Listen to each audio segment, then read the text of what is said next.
안녕하십니까 여러분, 코인 타임즈입니다. 현재 시간 6시 25분 12월 29일 수요일이고요. 일단 비트코인 움직임을 좀 살펴보겠습니다. 어제 밤에 이렇게 좀 지지를 받다가 여기서 아랫꼬리가 이런 식으로 터져주면서 굉장히 많은 거래량이 좀 받쳐주는가 싶었는데 그걸 그대로 잡아먹더니 더 뺐습니다. 47.3K까지 빼버리고 아직도 회복을 못하고 여기서 빨리 회복을 해줘야 되는데 30분봉 기준으로 음봉을 빼면서 더 빠지려고 하는 움직임을 보여주고 있습니다. 아주 안 좋은 무빙이고 이 채널 미드라인까지 뚫어내고, 그러니까 박스권의 하단부까지 내려온 상황입니다 지금. 그러니까 어제 이 구간을 지지 못 받고 쭉 빼졌기 때문에 추가적인 하락이 더 나올 수도 있다, 이렇게 말씀을 드렸지만은 그러질 않길 바랬는데 여기까지 빠져버렸습니다. 현재 이제 47.5K 요 부근을 왔다 갔다 하고 있는데 여기서 빨리 미들라인까지는 올려줘야 됩니다. 미들라인이 49K인데 지금 빨리 여기까지는 올려줘야 좀 밀렸다가 싼거닥 찍고 이렇게 가는 그림 나오더라도 좀 이런 그림이 나와줘야 되는데, 일단은 31일이 비트코인 옵션 만기일이고 지금 좀 역대급으로 많은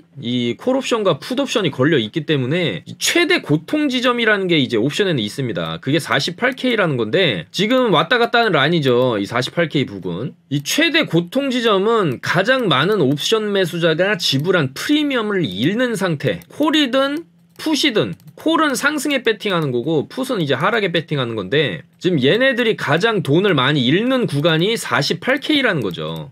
그래서 시장에서 이 가격대를 어느 정도 48K 정도로 좀 맞추고 있는 게 아니냐, 31일까지는. 그리고 쭉 콜옵션이든 풋옵션이든 옵션 물량이 정리가 되고 난 이후에 강한 흐름이 나왔다고 하는데 지금 31일까지 딱 이틀 남았습니다. 목금이거든요, 목금. 그래서 지금 자리를 조금 지지를 해주다가 가장 좋은 시나리오는 이만큼 빠졌으니까 좀 지지하다가 31일을 기점으로 해서 아주 강한 상승이 터지는 게 가장 좋은 그림이 되겠죠. 그거를 일단 좀 기다려야 되는 시점인 것 같고, 그리고 레버리지 청산이 상당히 많이 됐습니다. 그래도 이렇게 이제 쭉 하락을 떨궜기 때문에 요 토탈 리퀴디션이 이제 롱 포지션 청산된 물량이 보이시죠? 비트가 가격이 쭉 밀리니까 롱이 쭉 청산이 된 거죠. 지금까지 요 라인 요런 구간에서 청산된 수량에 비하면은 그렇게 많은 수량이 청산되진 않았습니다. 그래서 일단 이런 하락을 맞으면서 상당히 많은 이제 롱 레버리지 물량이 청산이 됐고 옵션 만기일 최대 고통 지점 48K이기 때문에 그 구간을 이제 계속 왔다 갔다 하는데 일단은 여기서 또 한 번 밀려버렸죠. 일단은 5분봉인데 5분봉으로도 이렇게 세게 밀려버리면은 쉽게 회복하기가 힘들어요. 그러니까 위든 아래든 이렇게 세게 떨구고 거래량까지 붙여버렸기 때문에 이런 그림이 나오게 되면은 여기서 또 지지부진하다가 한파가 더 빠지게 되는데 그러면은 이 박스 하단까지 밀려버릴 수가 있는 거죠. 46K까지도 한번 밀릴 수가 있는 거죠. 이런 식으로 팍! 그러면 또 청산 물량이 엄청 나오겠죠. 근데 이제 여기까지 내려버리게 되면은 이 윗단으로 올라가는 게 상당히 힘듭니다. 여기서도 강하게 올려주고 이렇게 가줬지만 이만큼을 한 번에 떨어지게 되면은 여기까지 올라간다고 해도 한파가 좀 더 빠질 수도 있어요. 그래서 사실 이렇게 세게 빠지더라도 제일 그나마 좋은 그림은 여기서 좀 지지를 받아줬어야 되는데 여기까지 그냥 깨버리고, 보통 이렇게 하방으로 강하게 찍으면 바로 이 구간처럼 상승이 V자로 나와줘야 돼. 이 구간처럼 나와줘야 되는데 안 나오죠. V자가 굉장히 답답한 무빙입니다. 이거는 이렇게 V자가 나와줬어야 되는데 V자가 안 나오게 되면은 더 빠질 수 있는 거예요. 52에서 46을 원웨이로 이제 가버리게 되면 엄청난 청산이 이루어지는 것이죠. 그리고 이후에 올린다고 해도 이렇게 쌍바닥을 그리고 올라간다던가 한 번에는 못 가죠. 이렇게는 못 갈 것 같고 여기서 또 시간을 끌다가 이렇게 가는 그림이 나올 수 있겠다, 그렇게 보여집니다. 그래서 지금 추세 자체가 굉장히 좋지만은 않은 구간이다, 그렇게 좀 보여지고 상당히 조금 많이 힘드실 것 같아요. 저도 힘들고 많은 투자자분들이 다 힘든데 어쩔 수 없습니다. 버텨야 되기 때문에. 그리고 어차피 제가 이제 이 비트코인 차트를 이렇게 보면 좀 여러분들 차트를 크게 보실 필요가 있어요. 일단 월봉 기준으로 살펴보시게 되면은 여기서 음봉이 3개가 나왔죠. 그러니까 3달 동안의 조정이 있었고 여기도 이 구간과 마찬가지 패턴이 나온다라고 하면은 3달 동안의 조정이 나올 수 있겠다. 1월 달도 이 구간에서처럼 몸통 라인이 여기서 형성돼 버리게 된다면은 또 위아래로 여기서 또 흔들고 그 다음에 양봉으로 이렇게 가는 그림이 그 다음에 2월부터 4월까지의 그림은 이렇게 상승 나오는 그림이 나올 수 있겠죠. 그래서 일단 월봉상으로 최악의 경우에는 이 구간에 있었던 3달의 조정이 필요할 수도 있겠다. 그래서 아직 12월이 이틀 정도 남았지만 이 구간의 몸통보다 이 구간이 짧다는 거는 긍정적일 수가 있어요. 왜냐면 월봉상으로 이렇게 강하게 양봉을 뚫어내게 되면은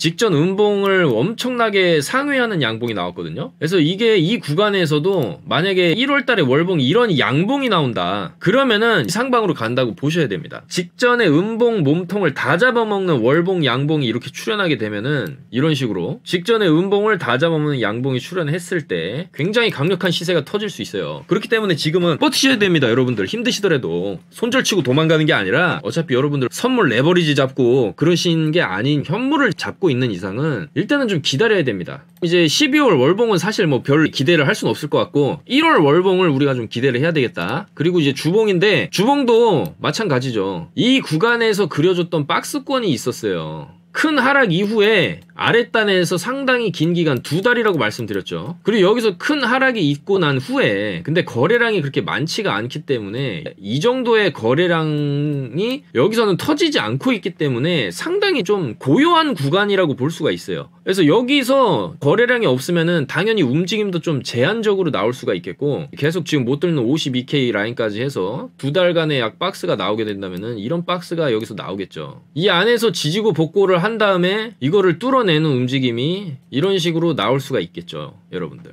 그래서 좀 주봉이나 월봉 관점으로 좀 큰 그림을 놓고 여러분들이 좀 보시기를 권장을 드리고 긴 호흡을 가지고 봤을 때 지금 22년에 대한 전망은 계속적으로 좋은 전망은 계속 나옵니다. 크립토 시장에 대해서. 그렇기 때문에 우리가 지금 이 흔들어 제끼는 구간에서 여러분들이 업비트 이렇게 쭉 보시면은 예를 들어서 알트코인 기준으로 봤을 때 내가 샌드박스를 들고 있다라고 하면 굉장히 지루하실 거예요. 이런 구간에서 매수를 하신 분들도 있을 텐데 이렇게 빠져버리게 되면은 상당히 짜증이 나겠죠. 그냥 손절치고 아 코인 쳐다보지도 않아야겠다 이런 사람들이 요즘 많이 생겨나고 있어요. 하지만 버티셔야 된다. 왜? 샌드박스 같은 경우도 지금의 구간을 과거에서 그나마 패턴을 찾아본다라고 하면은 큰 상승을 주고 기다가 여기서 한번 올려쳤다가 죽여놓죠. 그리고 이렇게 올라갑니다. 자, 여기도 마찬가지. 큰 상승을 주고 기다가 한번 올려주고 한번 올려주고 큰 상승 한번 올려주고 큰 상승을 나올 수가 있어요. 여러분들 원래 큰 상승 전에 여기서 한번 이렇게 튕겨주잖아요. 전고까지 한번 튕겨주면서 기대감을 주잖아요. 전고까지 갔는데 이거 여기서 가는 거 아니냐 하면서 한번 준비 운동을 해주고 강하게 올라가는 움직임은 이런 식의 패턴은 많이 나오는 패턴이에요. 여기서도 한번 튕겨주고 준비운동 해주고 날아가는 그림을 우리가 예상을 해볼 수가 있다라는 것이죠. 자, 그리고 폴리곤도 여기 보시면 요 라인이 일봉상의 99일선입니다. 이런 식으로 형성이 되겠죠. 이 99일선을 기점으로 터치를 해줬을 때 이런 패턴이 나올 수가 있어요. 폴리곤도 조금만 있으면 이제 매수 타점이 오겠다라는 거죠. 이 99일선을 타고 가는 움직임이 나올 수 있어요. 왜냐면은 폴리곤은 기술력이 있고 계속적으로 폴리곤 위에 얹혀지는 플랫폼들이 많이 생기고 있습니다. 샌드박스나 유니스왑도 다 폴리곤 위로 올라가고 있고 지금 그 다음에 에이브도 잘 올라가다가 이제 꺾일 때는 됐죠. 에이브는 사실 너무 가파르게 올랐기 때문에 보통 이런 거 매매할 때 쭉 올려친 거에 절반 정도까지는 조정이 나올 수 있어요. 딛고 N자로 가는 무빙이 나올 수 있거든요. 에이브도 좀 더 빠지면은 저는 매력적인 구간이라고 봅니다. 어차피 여기 바닥이기 때문에 그리고 여기서 힘을 강하게 줬기 때문에 전 더 올라갈 수 있는데 좀 더 빠지면 진입이 가능하겠다. 그 다음에 이제 파일코인도 바닥권에서 움직임 한번 줬다가 비트 빠지면서 쭉 빠졌는 이제는 좀 반등 나올 때가 됐거든요. 1인치도 많이 빠졌어요. 지금 생각 이상으로 좀 많이 빠졌죠. 근데 1인치도 이제 여기서 반등 나올 때가 됐어요. 그러니까 지금 전반적으로 알트코인들이 반등이 나올 지점까지 좀 떨어진 상황은 맞습니다. 디센트럴랜드도 가상세계에서 패션쇼 한다고 또 이제 얘기가 나왔는데 계속적으로 여기도 저점을 높여가고 있죠. 디센트럴랜드도. 그래서 이런 구간은 사실 이제 매수 지점이긴 맞거든요, 여러분들. 원래 이제 음봉에 사고 양봉에 파는 게 맞으니까. 최종적으로 이제 비트의 무빙을 보면서 알트들을 들어가야 되는데 비트 같은 경우에 이게 여기서 나오는 게 찐반인지 또 여기서 올라가는 척 하다가 꼬라박을지를 아직 확실하지가 않아요. 그러니까 그러니까 비트코인의 진정한 바닥이 아직은 확인되지는 않았다라는 거죠. 이게 찐 바닥이었으면 좋겠습니다. 저도. 우리는 항상 위든 아래든 가능성을 열어놓고 거기에 맞춰서 대응을 해야 되기 때문에 여기서 무조건 딛고 올라간다가 아니라 빠질 수도 있고, 근데 이제 만약에 여기서 딛고 올라가 주게 되면 조금 강하게 가줘야 됩니다. 최소 여기서 빠진 거의 절반짜리 49.5까지는 한 번에 가줘야 돼. 한 번에. 그 이후에 좀 눌렸다가 이거 49.5 돌파하더라도 그 다음에 안착하는 움직임, 좀 시간이 걸리더라도 이런 식으로 빨리 반등이 나와줬으면 하는 바람입니다. 그래서 결론을 말씀드리자면 아직도 저는 비트는 상방이다. 주봉상으로나 월봉상으로 봤을 때 좀 비트코인 차트를 이렇게 여러분들 월봉을 한번 봐보세요. 월봉을 보시게 되면은 이런 흐름이 보여요. 여러분들 그냥 보여요.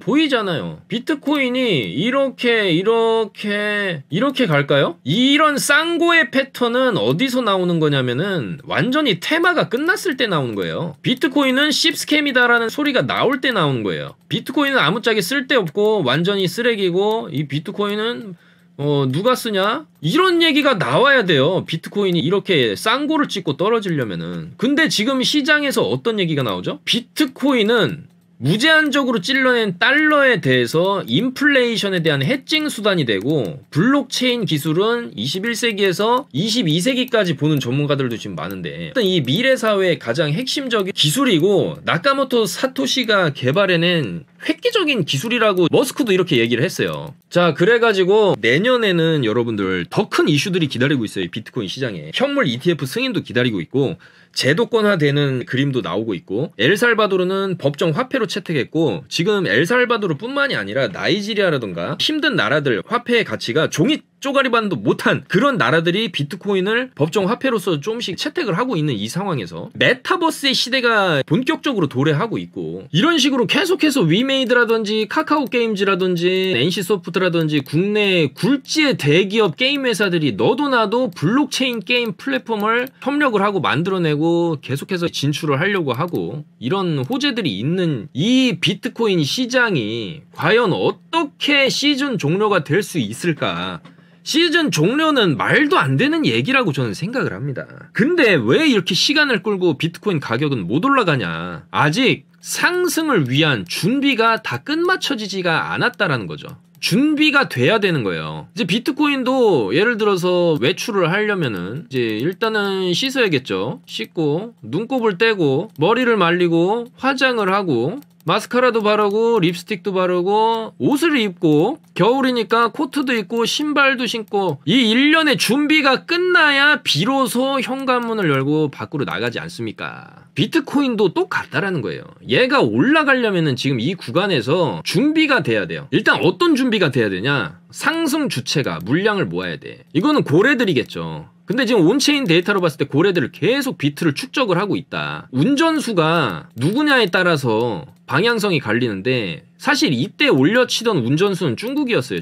중국이 전 세계 1위 채굴 국가고 비트코인 보유량이 가장 많았고, 근데 여기서 비트코인을 이익 실현을 하고 나가고 여기서 중국이 다 전면 금지시켜버리고, 이 구간에서 미국이나 유럽 쪽에서 물량을 받고, 여기서 물량을 받았기 때문에 선물 ETF도 승인을 하고, 미국 쪽에서 어제도 이 구간에서 하방 휩써줄 때 중국이 나가는 거를 미국이 받았다, 이런 해석도 나왔습니다. 근데 그거에 대한 진위 파악은 좀 더 해봐야 되겠지만, 그래서 어찌됐든 간에 지금 결과적으로 중국이나 러시아도 다 금지시키죠, 비트코인을. 그렇기 때문에 중국하고 러시아가 나가는 상황이고, 미국하고 유럽이 좀 더 물량을 담는 구간인데 당연히 미국이 압도적이죠. 그래서 미국이 여기서 물량을 더 가져가고, 지금 어쨌거나 비트코인 해시레이트 채굴량 1위는 현재는 미국입니다. 그 다음에 미국이 여기서 다 준비가 완료되고 매집이 완료되고 자기들이 운전대를 잡았을 때 현물 ETF 승인까지 내버리면서 엄청난 호재 뉴스를 터트리면서 날려버리겠죠. 여기서 날아가는 건 저는 무지막지하게 날아갈 거라고 생각을 하고 있어요.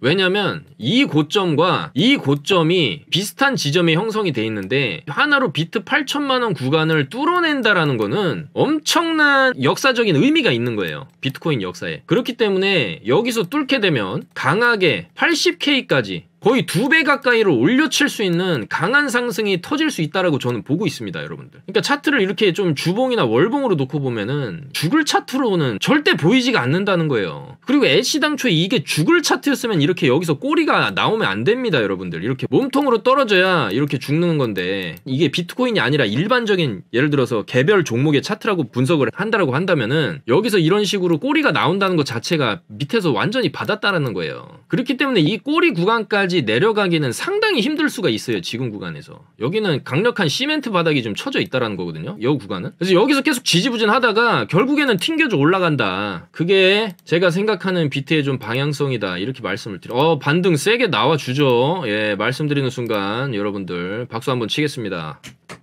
제발 이 불씨를 살려서 그대로 원웨이 상방으로 가주길 바란다는 말씀을 우리 비트코인 선생님한테 드리면서 빠르게 다음 소식을 말씀드릴게요. 그래서 이 옵션 만기가 31일에 있다. 거의 60억 달러치 옵션 만기를 앞두고 48K를 왔다 갔다 하는데 최대 고통 지점이 48K이기 때문에 이 구간에서 지금 왔다 갔다 하고 있다라는 거예요. 그러니까 이 왔다 갔다 하는 거는 31일까지는 봐야 된다는 거죠. 만기가 31일이니까. 그래가지고 변동성이 클 수 있다. 이런 얘기가 나오는 거고. 자, 월봉 주봉 말씀드렸고, 중국 러시아가 나가고 있고 미국이 받고 있다라는 얘기입니다. 일단은 조금 이제 좋은 전망들이 사실 계속 나오고 있어요. 왜냐면은 시장에 대한 기대치가 점점 높아지고 있는 게 사실입니다. 그리고 이번 하락은 이익을 확정시키기 위한 기관들이 매도를 쳤기 때문이다라는 이제 얘기도 있는 거예요. 그러니까 여러 가지 복합적인 요소가 쌍에 쌍으로 겹쳐져 가지고 한 4-5개 악재가 복합적으로 겹치다 보니까 비트가 상방으로 쉽게 못 가는 거예요. 근데 그 기점이 1월 달부터는 완전히 상황 변화가 급격하게 일어날 수가 있다고 저는 보고 있거든요. 그래서 결과적으로 얘네가 기관들이 이익 실현하면서 많이 팔았다, 비트코인을. 하지만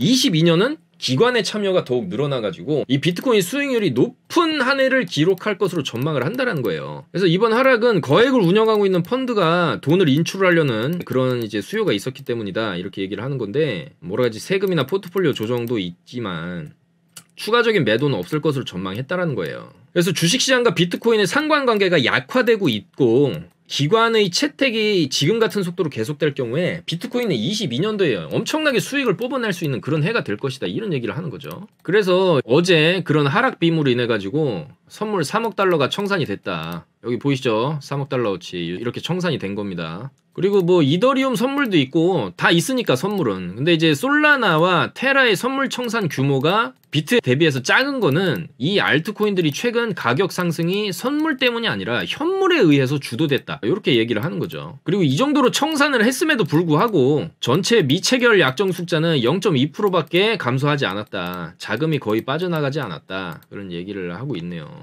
그렇게 청산시켰는데도 아직 레버리지 비율은 높다, 여전히. 그런 얘기를 하고 있는 겁니다. 그리고 22년도에 이 암호화폐의 긴 강세장이 오는 7가지 이유, 라크 데이비스라는 요 사람이 암호화폐 분석가라고 하는데, 미국이 22년에 현물 ETF 승인을 할 가능성이 굉장히 크다라는 거예요. 그래서 과거에 금도 실물 ETF 승인 전에 몇 년간의 강세 랠리를 펼친 뒤에 약세가 시작됐는데, 이 비트코인 ETF를 승인하는 그 기대감 때문에 강력한 랠리가 좀 1월에 나오지 않을까, 좀 그렇게 보고 있지만, 이 상승 사이클 보시면 금 차트인데 여기서 이제 금도 요때 처음으로 ETF 런치시켰다, USA에서. 근데 이제 그 이후로 쭉 상승이 나왔죠. 그리고 미국 의회도 지금 계속적으로 비트코인을 제도권화 시키려는 움직임이 계속 보이죠. 자, 그리고 두 번째로 상승 사이클 자체가 굉장히 좀 길어졌다라는 거죠. 그래서 과거에는 막 급등하고 급락하고 급등하고 급락하고 이랬다면은 이제는 좀 꾸준하게 우상향하는 그림이 나올 수 있겠다는 얘기입니다. 그래서 지난 비트코인 사이클은 4년 주기로 반감기 비트코인이 이제 채굴량이 줄어드는 다음 해에 큰 폭의 상승을 했다. 그리고 이듬해 줄어들었지만은 이번 사이클이 길어졌다면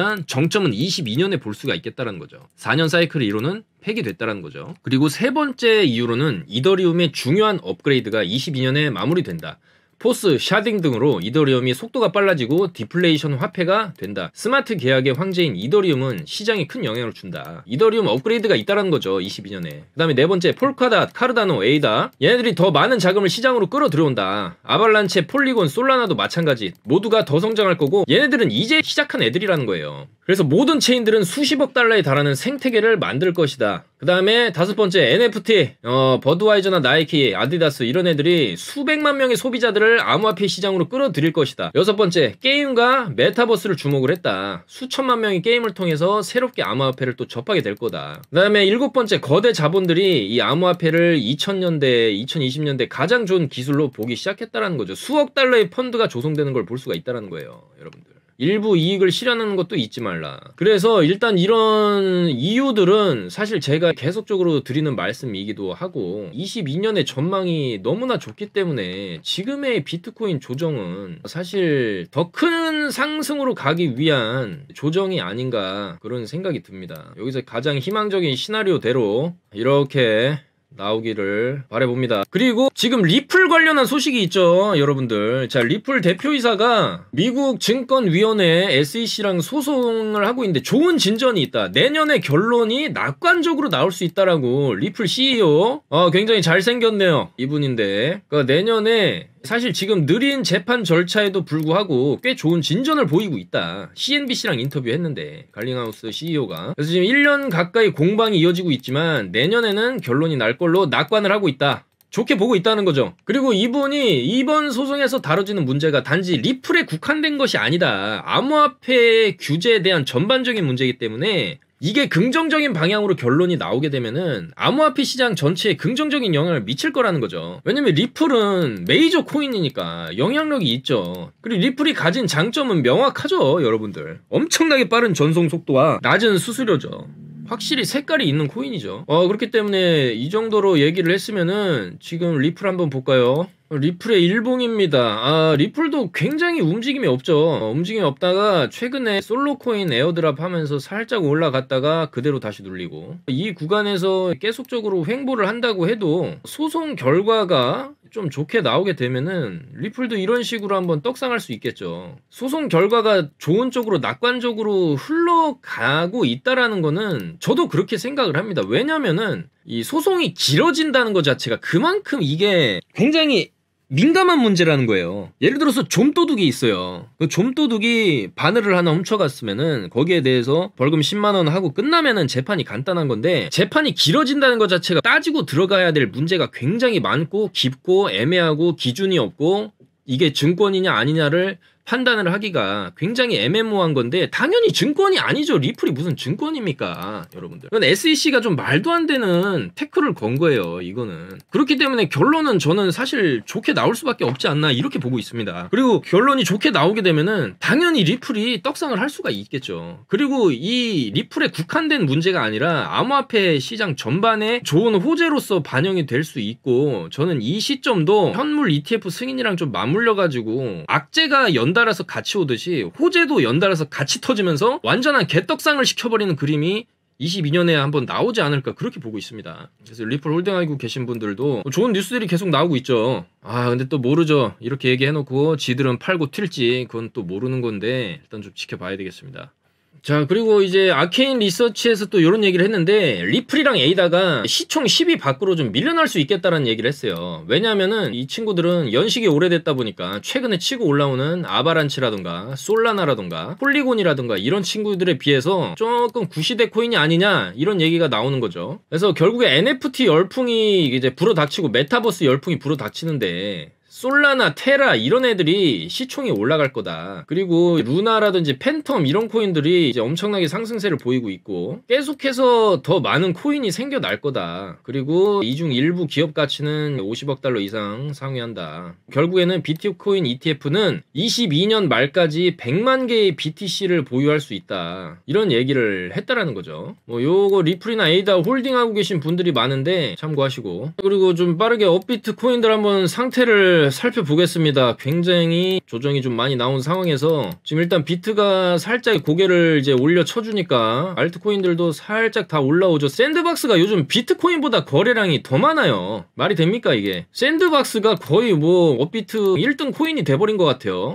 그만큼 시장에서 샌드박스의 가치를 높게 평가하고 있다는 거고, 제가 뭐 엊그저께 영상에서도 말씀드렸지만 샌드박스의 시가총액은 10조까지도 저는 이제 보고 있다 그런 말씀을 드렸지만, 일단 샌드박스가 상승이 좀 잘 나와주고 있고, 비트가 올라가면 당연히 다 따라 올라가겠지만은 최근에 이제 질리카나 아이오타 이런 코인들이 좀 힘이 좋죠. 아이오타도 제가 어제 매수를 하셔라 영상에서도 다 말씀을 드렸었고, 1760원에 말씀을 드렸죠. 지금 1820원인데 잘 가죠. 아이오타 잘 가고 있습니다. 저희 멤버십 방에도 1740원대 제가 드렸죠. 여기 빵 치고 올라올 때 바로 드렸습니다. 여기 빵 치고 올라올 때 바로 드려가지고 지지지직 하다가 빵 또 이렇게 가겠죠. 여기 박스권 돌파하면서 박스가 만들어지는데, 비트가 이렇게 줄줄 흘렀는데도 이 친구는 안 흘러내린다는 것 자체가 힘이 있는 거예요. 아이오타 굉장히 꿀팁 드리는 거예요. 지금 비트가 하락을 하는데 올라가는 코인들 있죠. 질리카라던가, 질리카 같은 경우에도 너무 많이 떨어졌기 때문에 충분히 한번 이제 반등 줄 수 있는 위치긴 했었어요. 그리고 이제 비트토렌트는 이게 얘도 이제 바닥에서 이제 액면 분할을 한다고 해가지고 그 이슈 때문에 이제 올라가려고는 하는데, 일단 어쨌든 이렇게 시장 대비해서 강력하게 올라갈 수 있는 코인들 다 추천드리고 있으니까, 지금 하단에 항상 제가 전화번호 있으니까 이쪽으로 남겨주시면은 다 잡아드립니다. 여러분들 어제 아이오타 이제 1740원대 다 드렸고 잘 올라가죠. 이런 코인들은 좀 더 보셔도 됩니다. 들고 가면서 어차피 이제 비트코인이 여기서 강하게 이렇게 쭉 반등이 나와주게 되면은 아이오타, 질리카 이 친구들이 폴리곤, 샌드박스까지 해서 상승률 상위권에 있는 애들이 당연히 치고 올라가는 힘이 더 세요. 비트가 이제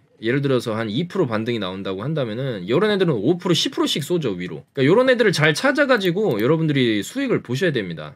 폴리곤도 상승을 어느 정도 좀 해주려고 하는 움직임이 보이고, 그래서 어쨌거나 빨리 비트가 좀 방향성이 정해져야 되겠다 말씀을 좀 드리는 겁니다. 그래서 오늘 이제 굉장히 중요한 내용 이거 하나만 알아가셔도 되는 거죠. 여러분들이 비트가 빠지는데 올라간다? 그거는 진짜 뭔가 있는 코인입니다. 여러분들 그런 거 매매하셔야 돼요. 그리고 오늘 BTC 마켓의 신규 상장 크레딧 코인 역시나 한번 올려주더니 꼬라박는 모습이고, 라이브 피어. 근데 라이브 피어는 1조짜리 좀 근본 있는 코인이거든요. 크레딧 코인도 1.8조인데 대출, 상환, 채권 매입 등의 각종 거래 기록을 블록체인에 남겨서 신용 데이터를 축적을 한다. 상당히 의미 있는 기술을 가지고 있는 것 같아요. 디파이라던가 이런 게 활성화되면은 이 신용 정보가 필수적으로 필요할 텐데, 그런 블록체인 기술을 이제 가지고 있다라고 하거든요. 그 시총도 1.8조면은 높은 게 아니에요, 여러분들. 그래서 크레딧 코인이 좀 더 빠져주면 충분히 조금 모아가는 마인드로 해서 조금씩 모아가면 되지 않겠냐, 그런 생각이 들고, 라이브 피어도 이 친구는 이제 웹 3.0 코인이고 비디오 스트리밍 네트워크죠. 그래서 이제 유튜브 같은 경우에는 유튜브라는 플랫폼이 있고 중앙화되어 있는 이제 플랫폼이라고 한다면은, 이 라이브 피어 같은 경우는 탈중앙화 비디오 플랫폼이라는 거죠. 그래서 이게 라이브 피어도 실질적인, 예를 들어서 베이직 어텐션 토큰도 지금 웹 3.0 그 브라우저, 이런 탈중앙화 브라우저, 이제 브레이브 브라우저인데 요렇게 우리가 이용을 실제로 바로바로 할 수 있듯이 라이브 피어도 바로바로 할 수 있을 것 같아요.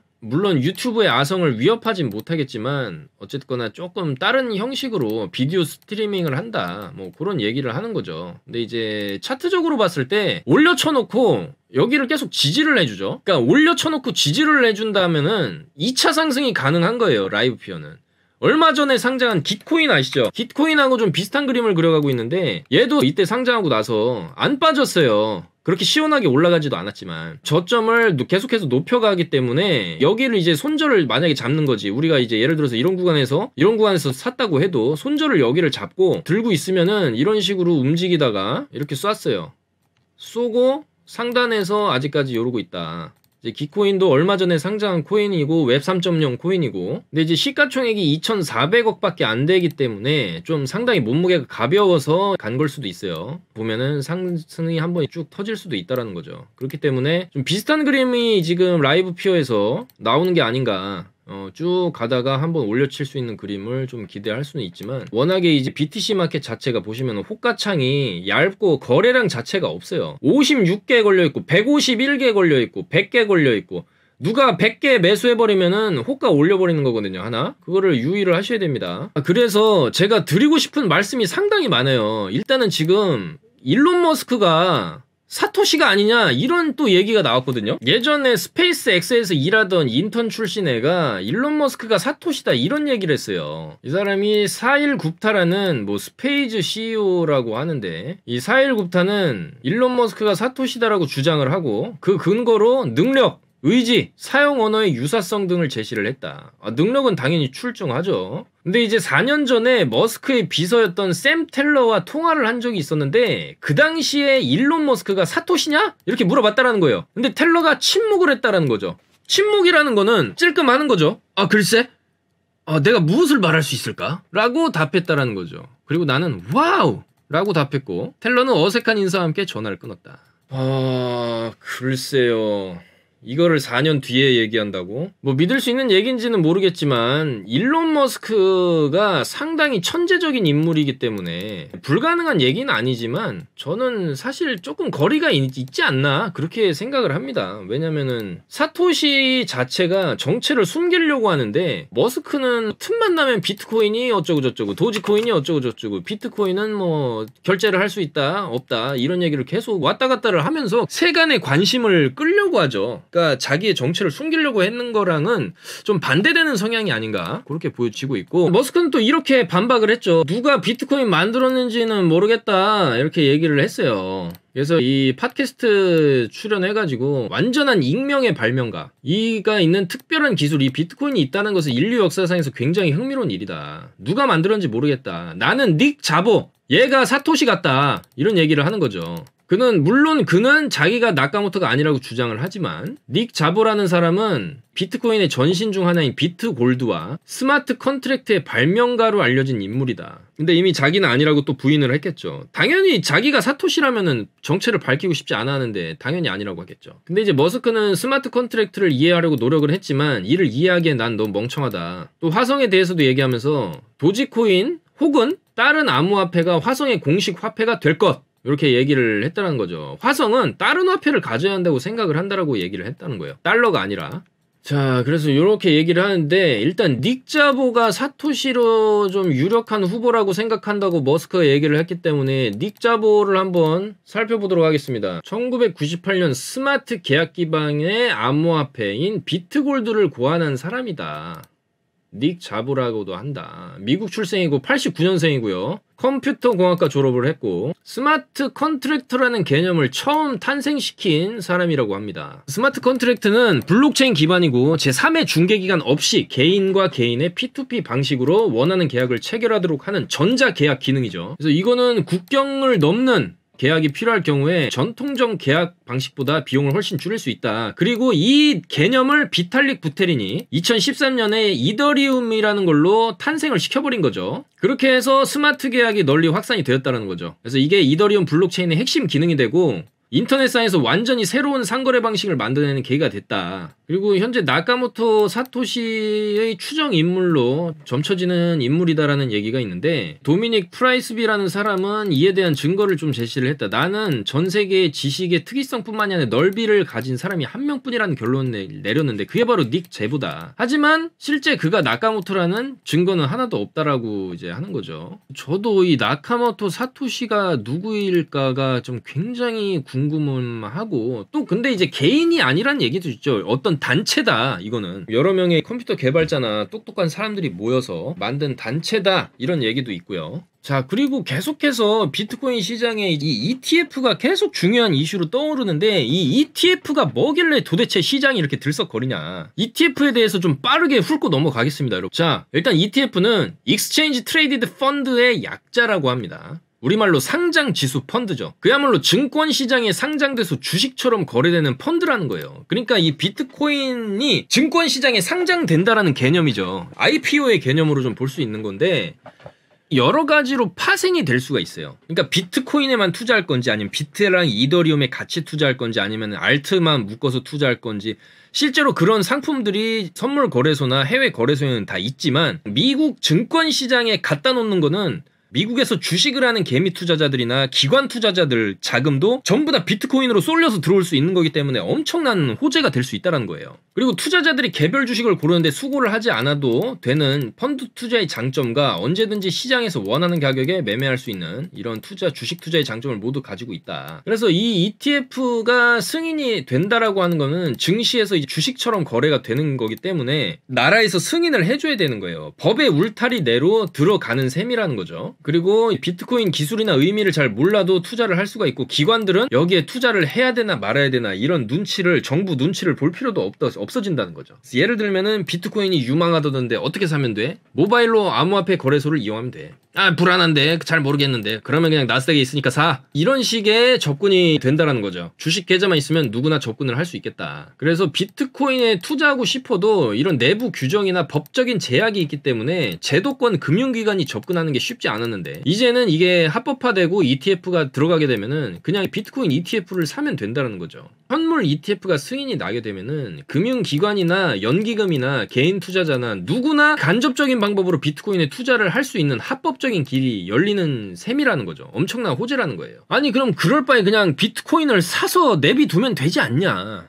맞는 말이지만은 사실 이 ETF로 상장이 되게 되면 단순한 비트코인을 넘어서 비트코인 플러스 알파의 금융상품의 개념이기 때문에 이거를 토대로 해서 여러가지 또 파생 상품이 생겨날 수가 있는 거죠. 그래서 결국에는 이 비트코인이 마치 금이라든지 미국의 어떤 기업에 대한 주식이라든지 그런 것처럼 제대로 이제 승인과 인정을 받는 계기가 되는 거고, 더 많은 자금이 비트코인에 들어올 수 있는 계기가 되는 거기 때문에 상당히 의미가 있다. 그래서 일단 비트코인 지금 여기 바닥에서 한번 올려쳐준 요거는 굉장히 좀 좋은 무빙인데, 요거를 이제 지지를 좀 해주면 빨리 이 48K 위로 일단 올려줘야 되겠다. 쭉 떨어졌던 이 중간 라인까지 이제 49.5까지는 좀 올려쳐줘야 반등 다운 반등이 나왔다고 볼 수 있겠습니다. 일단 31일까지는 여러가지 변동성이 열려있기 때문에 좀 보수적으로 좀 대응을 해야 되는 거고, 지금 주봉 월봉상으로 봤을 때 비트가 여기서 이렇게 떨어지는 건 사실 불가능하지 않나, 오히려 올라가는 그림이 맞다 이렇게 보고 있는 거예요. 사실 이번 조정이 거의 마지막 조정이 아닐까 이런 생각도 듭니다. 왜냐면은 크게 가기 전에 항상 떨구는데 이렇게 떨고 놓고 31일 이후부터 움직임이 좀 크게 나올 수 있지 않을까. 그리고 이번에 52K를 뚫으러 가면은 한번 또 저항 맞을 수 있겠죠. 그리고 그 다음에 뚫어내는 거는 엄청나게 강력한 상승이 한번 터질 수 있어요. 왜냐면은 계속 저항받던 데를 뚫어버리는 거기 때문에 여기서는 매수세가 강하게 들어오거든요. 52K는 지구상에 누가 봐도 저항대라는 걸 알고 있는데, 이 52라는 이 저항대를 뚫어버린다는 거는 여기서 바로 전부 다 올라타는 구간이 되는 거예요. 기관이나 개미나 세력이나 올라타가지고 가자를 외치는 빅롱이 터지는 구간이 52를 돌파할 때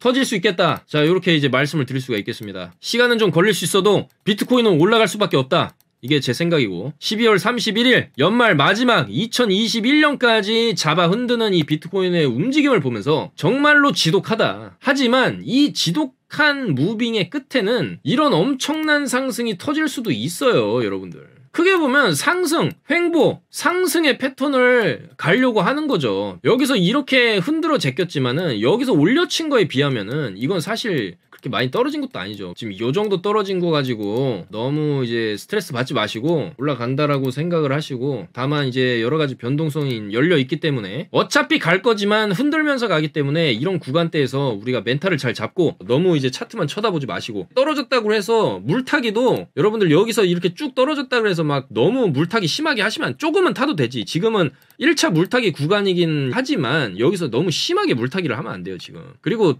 더욱더 안전하게 하려면은 여기서 어느 정도 추세 돌리는 거 보고 그때 물타기 해도 됩니다. 그리고 이제 가장 좋은 거는 뚫어줄 때 이런 구간에서 공격적으로 들어가는 게 제일 좋은 거예요. 그래서 지금은 일부 물량 조금 들고 있다라고 해도 그냥 홀딩 하시면은 자연적으로 시장 올라갈 때 다 수익권 들어가니까 포기하지 않으면은 길은 다 열리게 돼 있습니다. 그래서 이런 힘든 장세 속에서도 저희가 계속적으로 시장 방향성 분석해가지고 좋은 종목들 계속적으로 발굴해서 드릴 테니까 아래 번호로 성함 많이 남겨주시고, 오늘도 힘든 장이었는데 고생 많으셨습니다. 근데 조만간 저는 이 변동성이 끝나고 큰 방향성이 한번 나올 것이다 이렇게 보고 있기 때문에, 불장이 찾아오면은 그때 또 아주 신명나게 수익을 낼 테니까 저희랑 같이 가시면 되겠습니다, 여러분들. 감사합니다. 오늘도 영상 봐주셔서 항상 감사드리고 좋아요, 구독, 알림 설정 부탁드리겠습니다. 감사합니다. 코인 타임즈였습니다.